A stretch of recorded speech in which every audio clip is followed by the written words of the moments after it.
Greetings folks, it's Sarah with Obadiah's. Today I have featured the Rizzoli LT90.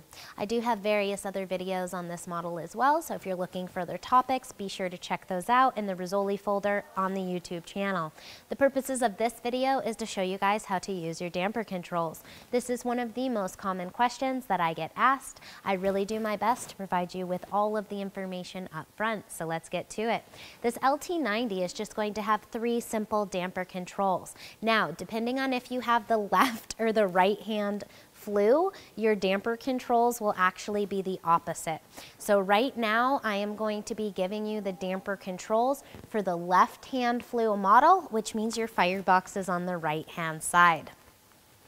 Located directly below your firebox is going to be your primary damper control. This is what brings your combustion air in from underneath the firebox and really gives you that airflow into the firebox. More air, hotter flame, more BTUs being produced.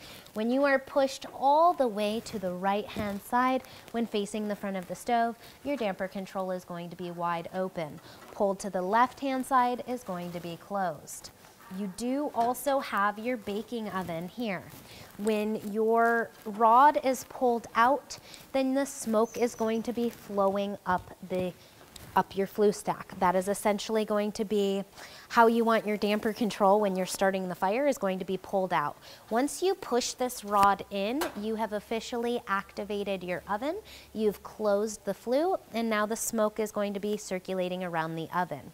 You only want to activate your oven if you are actually going to be baking. You do not need to activate your oven to go into heating mode, okay? So keep that in mind. Also, you don't want to activate your oven until your stove has been burning for at least 30 minutes. This will drastically reduce your overall cleaning time throughout the years of owning your Rizzoli stove. I really hope that this video was helpful for you guys today. If you do like my videos, give it a thumbs up, click the subscribe button in the corner of the channel. Have a wonderful day.